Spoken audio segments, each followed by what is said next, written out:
Ce qui apparaît à l'écran, c'est le titre en braille. Ensuite, je vais l'écrire sur une feuille blanche, grande feuille blanche, avec un stylo feutre, sans y voir. Et je vais le commenter.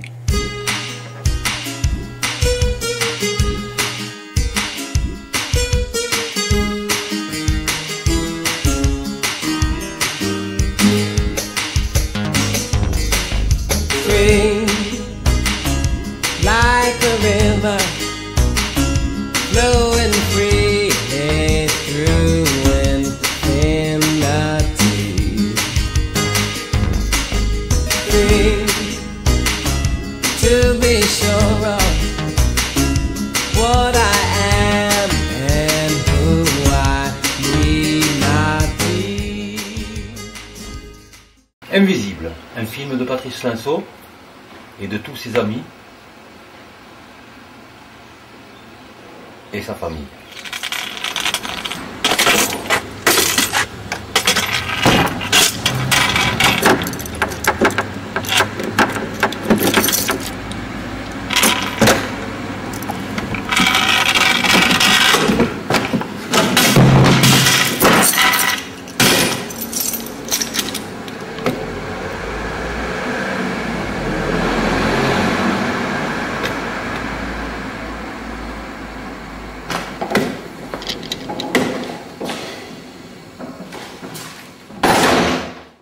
La porte se referme.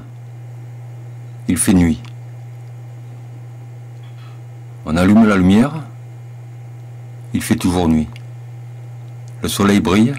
Il est chaud sur la peau. On n'y voit plus. On devient aveugle. On n'est pas vraiment malheureux. On est en colère.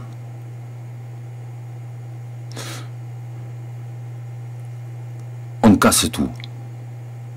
Les objets. On s'énerve. On est en colère contre les gens, contre sa famille. Alors on se couche dans le noir. On écoute la radio. On ne veut plus sortir. On est bien là, c'est tout. On réfléchit.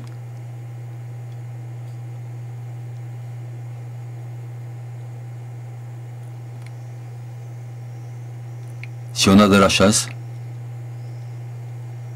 si on a la force, si on a confiance, petit à petit, on demande pardon et on va vers les autres. On cherche des aveugles pour qu'ils nous expliquent. Mes meilleurs guides sont des aveugles de naissance. Pour eux, je me souviens de Ivan à Napoli, à Naples, qui est aveugle de naissance. Il a 24 ans. Il m'a dit: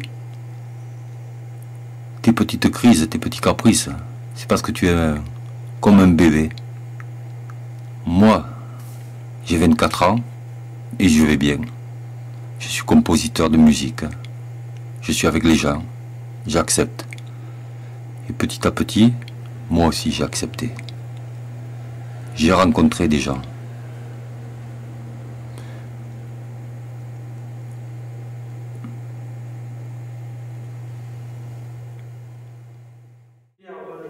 Bonjour.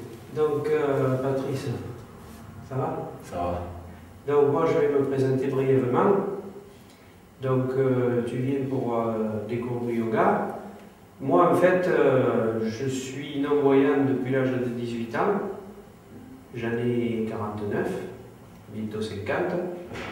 Et j'ai eu un accident de chasse. Donc, ça a été, disons, une nécessité brutale.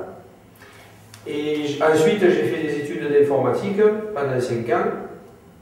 Et entre guillemets, c'est un peu l'informatique qui m'a amené au yoga parce que disons que c'était quand même assez stressant au niveau travail, au niveau relations. Enfin, j'ai été à Aix 2 ans, à Montpellier 3 ans, donc CTU avec des étudiants, et toujours dans des écoles normales, quoi. Il n'y avait pas d'autres non-voyants que moi.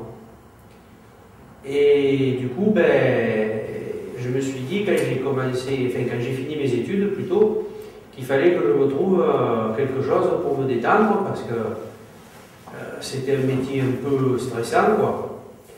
Et j'ai une amie qui faisait du yoga à Marignane, et elle m'a fait rencontrer son enseignant, et j'ai commencé, et puis au bout d'un moment,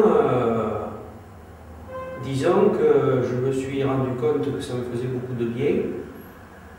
Et en fait, tout naturellement, ça a été quelque chose qui s'est fait sans vraiment une réflexion, on va dire, intellectuelle.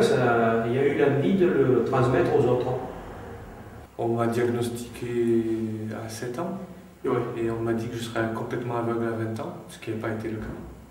Mais toute ma vie, jusqu'à présent, chaque année, je perds des choses. À 25 ans, j'ai perdu la lecture. En 2000, j'ai perdu la vision des visages. Voilà. Ça, je pars d'où? Et aujourd'hui, ce qui me reste, dans bien des cas, j'ai du mal à faire une image. Donc, il m'arrive de plus en plus de fermer les yeux parce que ce que je vois est plus violent, plus difficile à comprendre que Oui, que si tu voyais pas du ce tout. que j'ai vu. Ouais. Ouais. Donc, et puis souvent la lumière m'agresse. Et dans ce chemin-là, au travers de la perte, j'ai passé beaucoup d'années à refuser, à essayer de mettre en place des stratégies très compliquées pour ne pas dire que j'y voyais pas, ou pour faire semblant. Donc j'ai des tensions, en faisant les arts martiaux, j'ai vu que j'avais des tensions qui étaient partout dans mon corps, à cause de ça, qui étaient des crispations. Hein. Pour donner le change, j'ai été obligé d'être attentif à énormément de choses. Ouais. Et jusqu'au moment où j'ai plus pu du tout faire... Voilà. Et là, je me suis aperçu que j'étais démuni, puisque je ne m'étais pas occupé des bonnes choses. Je m'étais occupé de faire semblant, mais pas de... J'étais démuni en tant que... Même si j'avais pris la canne blanche en 98, j'étais démuni en tant que... dans ma déambulation, par exemple. Oui. Et j'ai suivi avec Axel, dans le cadre de leur ADV, la déambulation. Et c'est vrai que ça m'a apporté énormément, puisque... Ça fait longtemps que je la connais, je pense 2 ou 3 ans. Elle s'appelle Palmyre Bodino. Elle nous enseigne la peinture.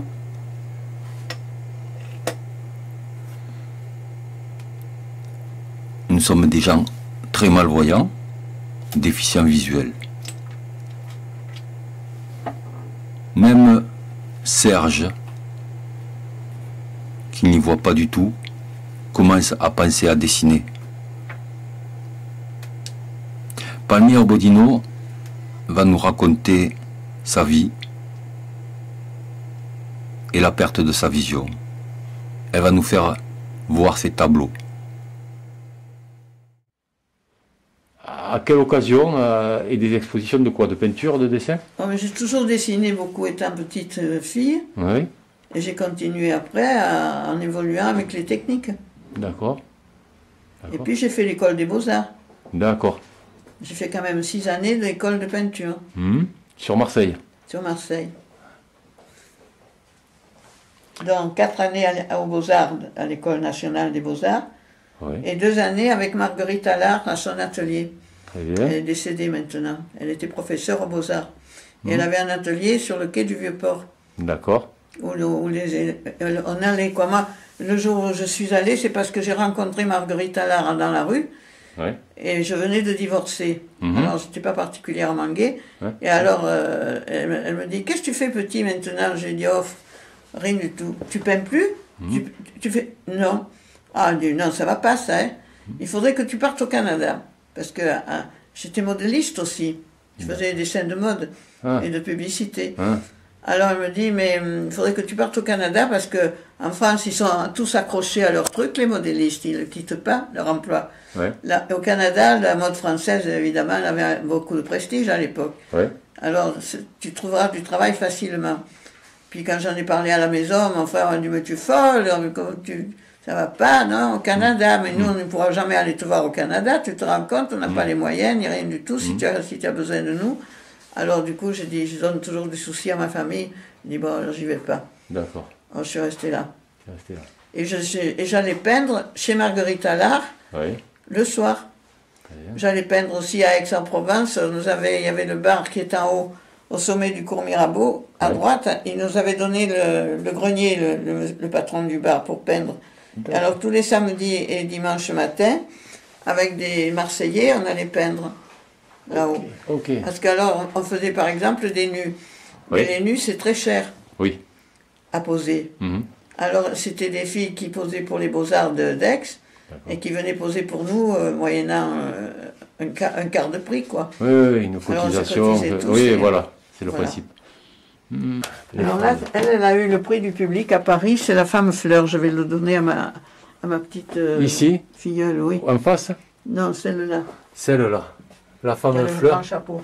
Alors, j'ai fait il y a des couleurs rouges sur Oui, elle son a habit. une robe comme ça. À côté, tu as l'automne, la femme. J'avais fait les femmes et les saisons. Les femmes et les saisons. Alors C'est- là, tu as l'automne. Oui. Là, juste à côté, hein. À côté de la femme c'est fleur. le petit, là. Je comprends. Enfin, plus petit, quoi. Ah, d'accord. Donc là, c'est effectivement un portrait de femme. Je vois des très beaux yeux dessinés. C'est une photo de moi sur la plage, Ah oui, quand j'étais pineux. magnifique. Oui, donc tu t'es servi d'une image. Voilà, Et donc c'est un autoportrait. d'une photo, oui. Un autoportrait d'une certaine façon. Pas ma tête, mais Oui, oui, oui, je comprends bien. l'attitude. L'attitude. Super. C'est moi, ça. Je me souvenais avoir vu cette photo. Alors ça, voilà. Un portrait de Palmyre que je vais essayer de cadrer. Voilà, sans reflet. Super. C'était Quand j'étais jeune. il y a Il y a 3-4 40 ans. 3-4 ans. Aujourd'hui, je reprends ma caméra parce que j'étais photographe et caméraman autrefois. Et je vais filmer un groupe de paroles animé par une psychologue. Un groupe de paroles de gens qui perdent la vue.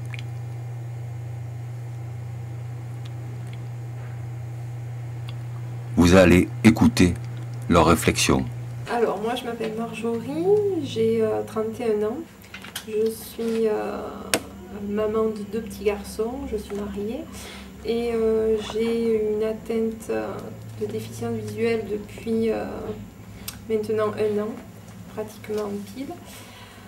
1 an. Et en fait, j'ai une neuropathie bilatérale, c'est-à-dire une atteinte du nerf optique due à une crise inflammatoire en 2 épisodes. Il y a 14 ans sur l'œil droit et il y a 1 an sur l'œil gauche.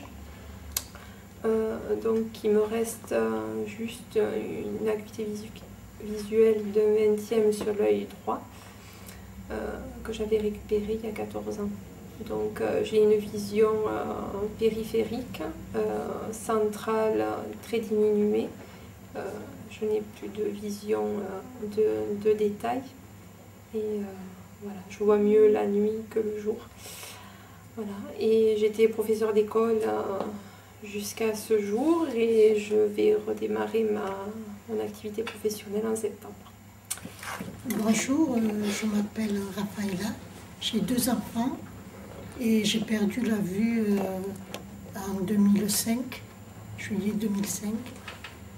Et grâce à la RADV, je remercie tous ces docteurs qui m'ont donné,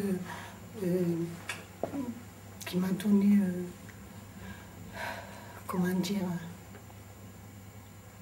espérance, parce que j'avais perdu toute espérance, et aussi comment dire, aidez-moi, Marie-Lise. Confiance. Confiance en moi, Mhm. voilà. Oui. J'avais perdu toute confiance et là maintenant je vais beaucoup mieux. Alors, Alban, j'ai 67 ans, je suis retraité de l'administration. J'ai perdu la vue suite à une myopie très importante, une myopie dégénérative. Et j'ai fait un glaucome sur cette myopie qui, bien sûr, déjà fatigue beaucoup l'œil et la macula et tout le reste. Et j'ai eu une tension énorme. À la suite de ça, j'ai été opéré 3 fois. J'ai fait une hémorragie très importante. Et suite à ça, j'ai perdu la vision centrale. Et j'ai perdu aussi comment dirais-je, la macula. J'ai plus de la macula amorphlée, le nerf optique aussi en partie. Et j'ai la rétine qui est fatiguée du côté droit et du côté gauche, l'œil ne voit pratiquement plus. Et je suis resté 2 ans sans bouger du tout, jusqu'au jour où la Ramadévé m'a prise en charge. Et depuis février, j'ai retrouvé une activité que je n'avais plus du tout. Je me déplace maintenant assez fréquemment. J'arrive à faire même des fois plusieurs kilomètres. Je veux dire, je parle au moins 5 ou 6, tout seul. Je prends le bus et tout. Et je vais beaucoup mieux, effectivement. D'accord. Patrick, à vous. Non. Moi c'est Bernard. Bernard. Excusez-moi. Moi c'est Bernard. Bernard. J'ai 54 ans. J'étais attaché commercial. Je suis atteint d'une rétinopathie sévère type 4. J'ai été opéré des 2 yeux. Donc j'ai subi une vitrectomie de l'œil gauche et une vitrectomie de l'œil droit. Pour lever les œdèmes à la rétine des 2 yeux. Donc je suis en basse vision latérale et centrale. Donc à ce jour, toujours pareil, on dit à peu près tous pareil, hein, on est bien content. Moi-même, j'ai été pris en charge par la Cotrep, ça va faire bientôt 1 an au mois d'octobre, donc je terminerai en octobre 2006. Et comme c'est tous les gens qui m'ont précédé, j'ai subi les mêmes effets, c'est-à-dire que je ne faisais plus rien du tout. Et à ce jour, je peux dire que ma vie a repris un peu un sens, si on veut dire, au niveau de certains, comment dirais-je, déplacements, que je ne sortais plus, donc par l'ergo-locomotion, par l'ergothérapeute, par le psychomotricien, par la psychologue, par tous les services, l'orthopsiste, et par tous les services de la RDV. Donc, si vous voulez, ma vie a complètement changé, et on peut dire qu'à ce jour, je suis très content de faire tout ce que je fais. D'accord, merci. Alors, je m'appelle Ali, j'ai 51 ans, marié, 4 enfants. Je suis atteint des maladies de, je ne sais pas comment on l'appelle, mais il me semble qu'on l'appelle la rétinopigmentaire, à l'âge de 6 ans. Malgré tout ça, je ne me suis pas laissé faire, je me suis battu tout ça, j'ai fait un peu d'industrie en bâtiment, j'étais maçon de profession. Jusqu'à un certain âge, bon, j'ai arrêté parce que j'étais trop fatigué, j'ai changé de métier, je suis allé à l'ex-RDA, j'ai travaillé là-bas dans la restauration pendant 5 ans. Et à mon retour, j'ai eu la chance, j'ai trouvé du travail dans un hôpital. Et tout ça, je m'occupais aussi de retraités non et malvoyants. Ça fait un peu bizarre, mais c'est comme ça. Jusqu'à 91, j'ai arrêté de travailler parce que j'en pouvais plus. Et Vous en pouviez plus par rapport à quoi? La vue. Oui, parce que malgré tout ça, j'ai travaillé 10 ans dans un hôpital hospitalier, tout ça. Mon patron, il s'était pas rendu compte que j'étais atteint de ces maladies-là. Mais il a fallu que j'arrête parce que le soir, j'avais des problèmes pour prendre le bus, tout ça. Et en même temps, en 89, je me suis débrouillé, acheté une télégraphiseur, tout ça. Je voyais tout ça, écrire et à lire. Il y a eu des moments que c'est fini. Et bon, j'ai arrêté. Et maintenant, je ne travaille plus grâce à la RDV. J'ai fait pas mal de choses. Maintenant, j'ai manipulé un peu l'informatique, tout ça. Et grâce aussi la responsable, je crois qu'elle s'appelle Pascal et Axel. Voilà. Et grâce à eux, maintenant, ça va, tout va bien, on peut dire ça. Pas à 100%, mais encore c'est mieux qu'avant. Je ne m'ennuie pas trop à la maison, tout ça. Et surtout avant, à la maison, je bricole beaucoup. Malgré tout ça, je touche un peu la plomberie, la maçonnerie, l'électricité, le téléphone, tout ça. Ben, je trouve que pour ce dernier groupe de l'année scolaire, c'est une clôture qui me paraît intéressante, puisque c'est un court-métrage, donc ce qui veut dire que ce court-métrage c'est encore une création quelque part. Et puis le court-métrage est fait par vous, Patrice, qui est anciennement vous exerciez en tant que photographe. Donc je ne peux que dire, de façon tout à fait aujourd'hui, de constater que quelque part vous avez repris une technique que vous aviez laissée. Voilà, donc je tenais aussi à vous remercier de votre participation et en tant que psychologue de tous les apports que vous m'amenez dans ce groupe, et il y a 2 autres groupes aussi, d'enrichissement de ma pratique de clinicien. Merci. Ensemble, avec le groupe d'amis que nous formons, nous participons à des ateliers cuisine. Nous faisons de la peinture, nous faisons de la musique, nous discutons, nous nous conseillons, nous nous encourageons. Et nous avons aussi beaucoup d'amis et des familles de gens qui y voient, bien entendu. Et je vais dire pourquoi. Oui. Je vais maintenant mettre la farine tout autour. Donc, Voilà. Et tu tamises la farine et tu la mets dedans. Voilà. voilà. Il y a un mot pour dire quand on fait comme ça. Donc chemise. Ah bon? Oui. Une chemise. On a affaire à des professionnels. On est en train de chemiser en étant déficient visuel.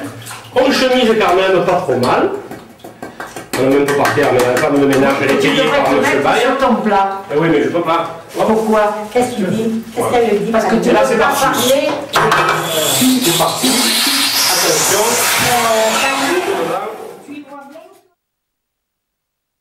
Ne me mets pas 36 trucs parce que je ne mangerai pas beaucoup aujourd'hui. Alors. D'accord. Ne m'en mets pas trop parce que je suis pas prête. Qu'est-ce qu'il y a de beau? C'est délicieux, donc. Hein. On nous le dit. Attends, il n'y a pas de cuillère. Oui, j'ai pas le temps. Alors, Qui c'est qui a apporté la on commence cuillère? par quoi? Par le petit Joseph et... Ah, si tu veux. Là. Un petit bout de pizza. Merci. Vous avez une cuillère. Merci beaucoup. Ah, voilà. Je sais. Tu peux te servir, Patrice? Oui, mais ça va. Vas-y, Joseph, sors-toi. Mets-le là. Joseph, le plat, maintenant. Et après, il est en train de chauffer le plat de pain. Non, mais autrement, tu mets le plat là-bas, Joseph ne fait pas de voyage, là-bas. Le plat, voilà. Je le mets là. Oui, mais il faut faire chauffer. Ah, ben après, cela, là. Bien, donne. T'as mis le riz? Ah, j'ai mis une cuillère de ça. Non, regarde, il le riz. On parle pas la bouche pleine, hein? J'ai pas compris, hein? Ah, C'est délicieux. hein? Voilà. Excellent. Qu'est-ce que tu manges, toi? Ben, je mange le riz. Quand tu veux.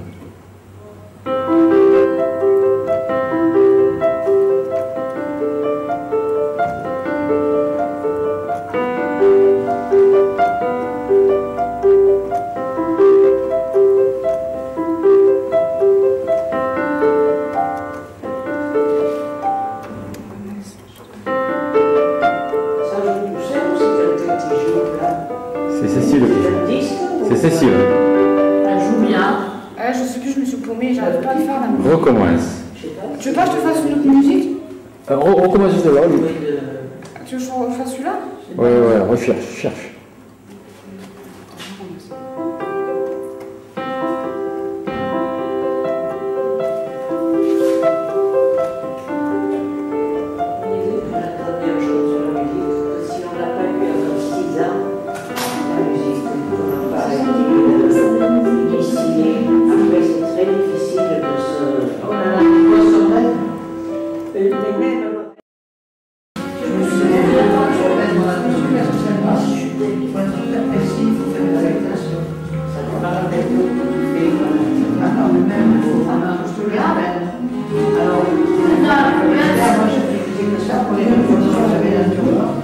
Ah, la belle de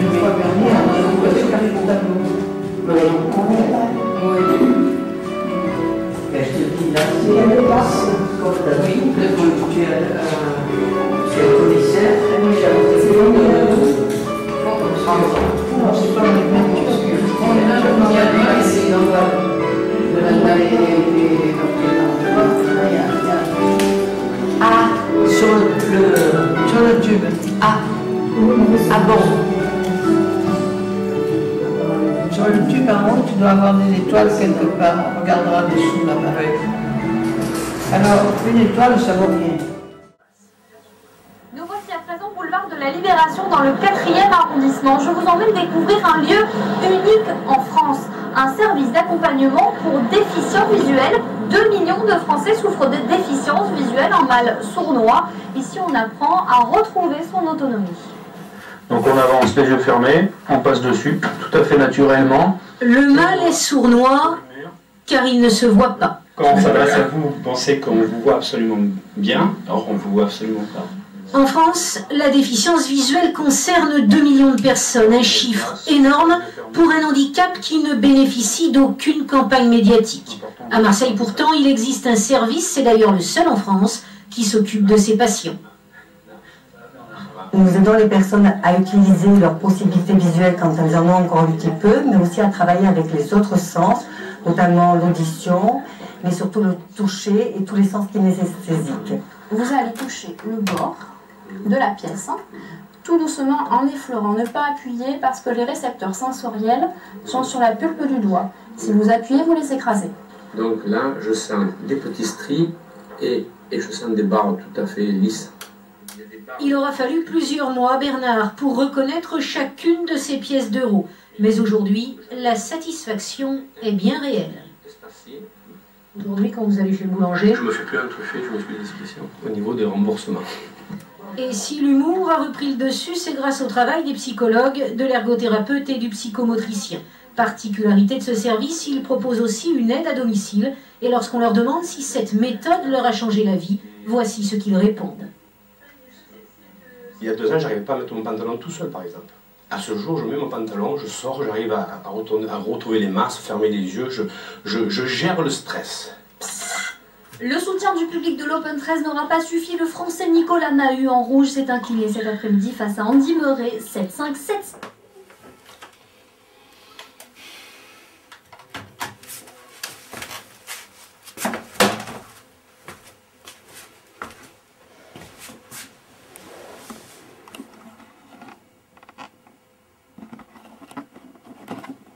C'est très intéressant. Parce que lui, te donne tout. La santé, la foi, le bonheur, la volonté, tout. Donc, faut pas déconner, c'est tout. Faut pas déconner, bien sûr. Faut pas dérailler. C'est bien. Il faut la patience pour avoir ce qu'il faut. Et il faut compter toujours sur lui. Parce que moi, au début, j'étais comme toi, je connais pas, je comprends rien. Maintenant, je demanderai le prénom des gens. Et Dijon, il vient. Dis bonjour de rien. Ah, tu veux descendre? Ah non, cela non. Ça c'est pas bien. Dis bonjour de rien et tu touches des requins. Oui, c'est à côté ça. Une fois j'attends une amie qui est allée chercher des livres chez elle. Je suis en bas, j'entends. Il y a un gars, il arrive en estafette, c'est en camion comme ça. Il fait oula, mon Dieu, tu veux traverser? Alors il descend de son estafette, il me prend, il me pousse, il me jette de l'autre côté. Il m'a pas demandé ni bonjour. Il m'a dit oh c'est bien, tu as traversé maintenant, hein? J'y vais. Hop, il s'en va. Je savais plus où j'étais. Il t'a fait traverser de force, quoi. De force, et tu voulais même pas traverser. Non, j'attendais. J'ai même pas eu le temps de dire quoi que ce soit, j'étais déjà de l'autre côté, il m'avait poussé, tiré. Ça ferme. Moi ça m'est arrivé souvent, mais des fois je suis en colère. Hein. Mais des fois je rigole. Hein. Si je suis en forme, ça me fait rire. Je joue le jeu. Et si je suis pas en forme, je m'énerve sérieusement, j'ai grand gueule. C'est ça le problème. Et ça c'est difficile quand même. Autrefois il pleuvait, c'était vendredi, hein. J'allais pour faire la prière. Et tu sais, j'avais un bonbon sur ma main. Quand je me suis opéré, je fais attention. Il m'a touché à droite. Il m'avait fait attention. C'est bon, j'ai liquidé. Et le deuxième, il m'a touché, je l'ai frappé. Avec le coude sur son pote. Directement. Parce que ils t'ont pas parlé. Non, il parle pas. J'ai secoué une fois, rapidement. Je dis, si, cherche à comprendre. Ma grille directement sur son vaisseau. Je suis très souple, je suis gentil. I got a woman way over town that's good to me. Oh yeah. Say I got a woman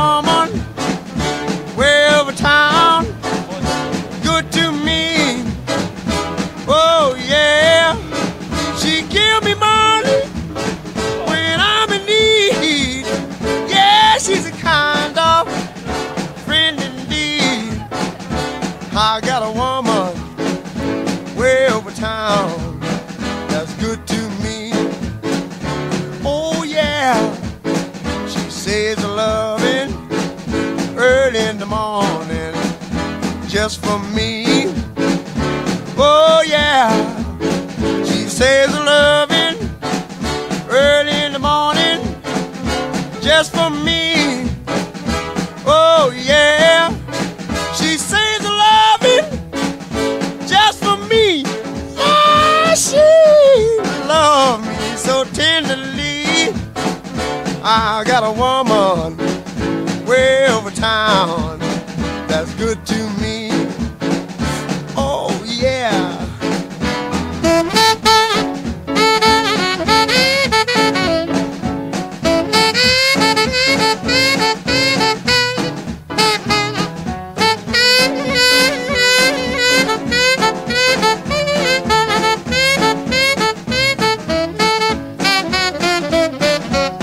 She's there to love me both day and night. Never grumbles or fusses, always treats me right. Never running in the streets and leaving me alone. She knows a woman's place is right there now in her home. I got a woman way over town that's good to me.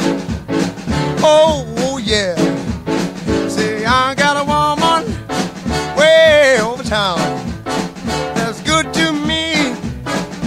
Oh yeah, oh she's my baby, don't you understand? Yeah, I'm a lover man. I got a woman way over town that's good to me. Oh yeah, don't you know she's alright? Don't you know she's alright?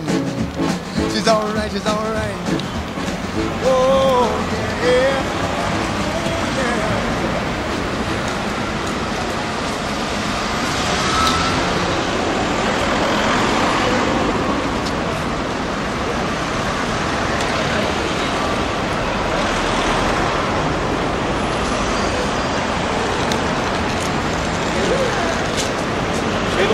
Ah, elle est avec le fils de...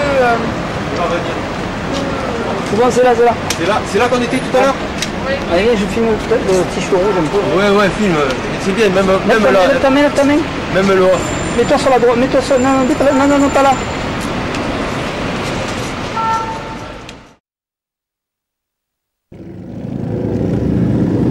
Bon, c'est parti. Aujourd'hui, Bernard m'a proposé de venir faire du kart.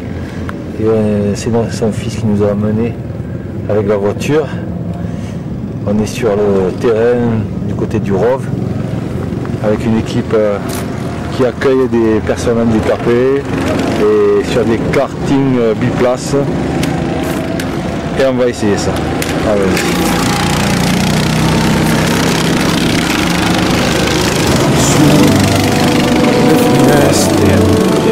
Mostra tutto il mio cuore che hai acceso, chiudi dentro me la luce che hai incontrato per strada.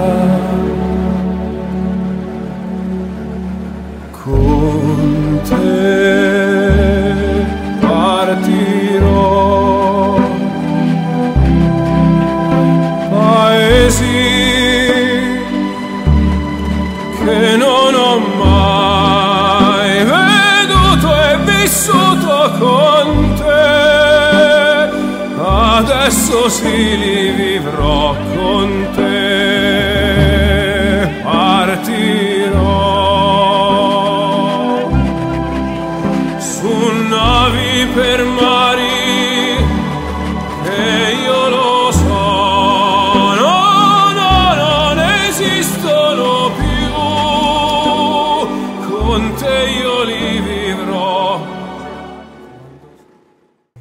Maintenant, à l'écran, on voit les yeux de ma femme, Melouka, et de notre fille Sarah.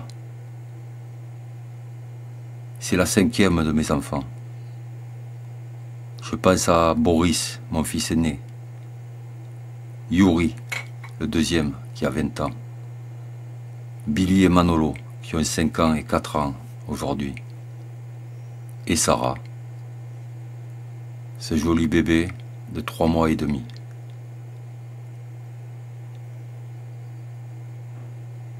Qui a des yeux magnifiques, je le sais.